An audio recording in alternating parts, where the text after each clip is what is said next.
Hello, welcome to another video. Yeah, okay, here goes. Yeah, so people, there's people who really like to say that you know how you're saved by faith alone. They like to say, they like to quote, "saved by grace through faith," and that is true. We are saved by grace through faith, but people twist what that means, and they try to use it as an excuse to say that we can sin, that we can sin and it'll be okay because we're saved just by faith. Now, I want to show you what that verse, Ephesians 2:8, really means.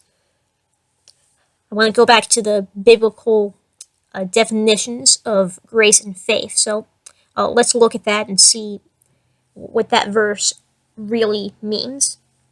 Because, a quote like this, like, just kind of saying, "I believe in Jesus," like that. I mean, that's a statement. That statement does not have to be true. You can say you believe in Jesus.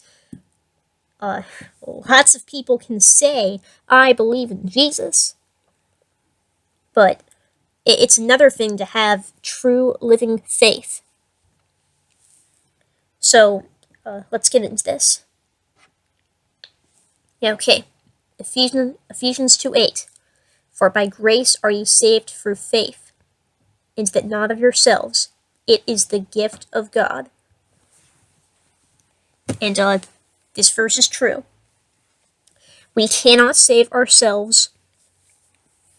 Human beings, all of us have sinned. All of us have broken God's rules.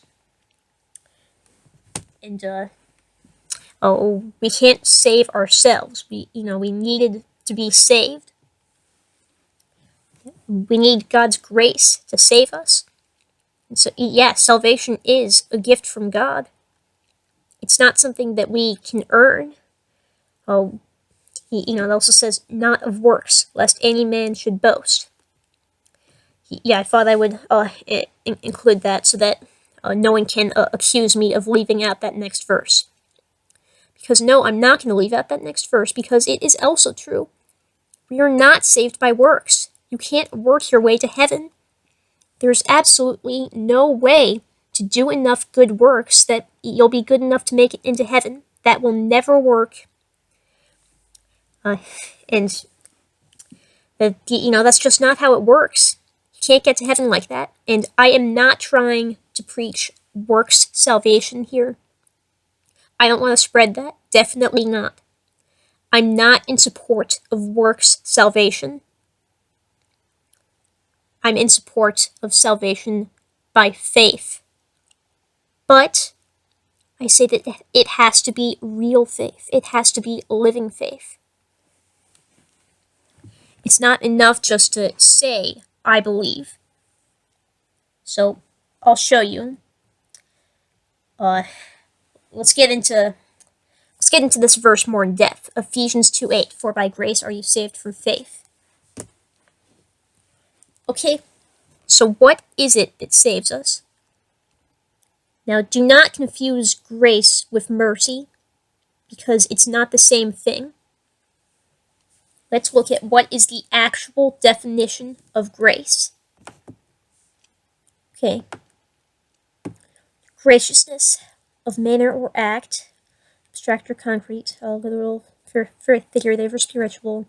It says, especially, the divine influence upon the heart. And this is important here, and its reflection in the life. That is what God's grace does for us. God's grace changes us. Because God is righteous, and sin cannot enter heaven. Sin cannot know God. You cannot be a sinner and get into heaven. You just can't, because God is righteous and God is just. God will not let a sinner into heaven. And so he saves us by his grace. By his grace, he takes us away from that so that we're saved. That's how he saves us, by changing us, by changing our heart, which has a reflection in our life. That's the grace that saves us. We're not saved just by God saying, yeah, okay, you're saved now. We're saved by him changing us. Because unless he changes us, we cannot get into heaven, because sin can't get into heaven. And so he saves us by making us not sinners anymore. He saves us by making us new. If any man is in Christ, he's a new creation. He's a new creature. And you can't be born again. You can't be a brand new creature and still be the same old sinner doing the same old things. You cannot just keep on sinning and say that you're born again. It's not how it works. God saves us by changing us. That's the very definition of grace. So how do we get that grace that saves us? How do we get that? Through faith. Let's look at the definition of faith. Okay, faith. Persuasion, that is credence, moral conviction, reliance upon Christ for salvation. Now, some people want to make it just that, like all that faith is relying upon Christ for salvation, like admitting that you can't save yourself. And it is important to know that you can't save yourself and to only rely on Christ to save you. But what people leave out is that true faith in Christ is also obeying him. So look, assurance, believe, faith, fidelity. Fidelity, obedience. That is faith. Seriously, you cannot have faith without being faithful. Faithfulness to God is obedience. It's fidelity. It's loyalty to God. You cannot have faith without doing what he says. I mean, people have really twisted things. Like they say that you can have faith without having faith, that you can have faith but not do anything that Jesus says, even though the very definition of faith says that, it says fidelity. That's important. We must be obedient to God. But people say that you don't have to and you can have faith still. They say that you can have faith without being faithful. How can this be possible? How can you have faith without having faith? And they also say that you can be a Christian without following Jesus, without doing what he says. What kind of Christian is that?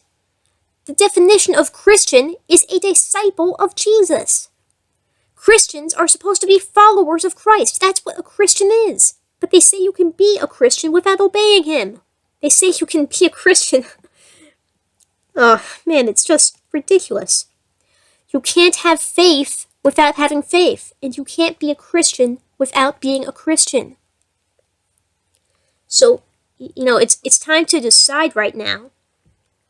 Like, are you gonna really be a Christian and follow Jesus, or are you gonna just play religious games and say that you believe, but not get that grace? Because if God is not changing you through his grace, it's because you don't have real faith in him. We are only saved by this grace, by God changing us. And no, it is not of our own works. It's not of works, lest any man should boast. We're not getting saved by working. We're not working so that we'll get saved. But simply obeying God is not works, and we must obey God. That is just faith. We must have faith.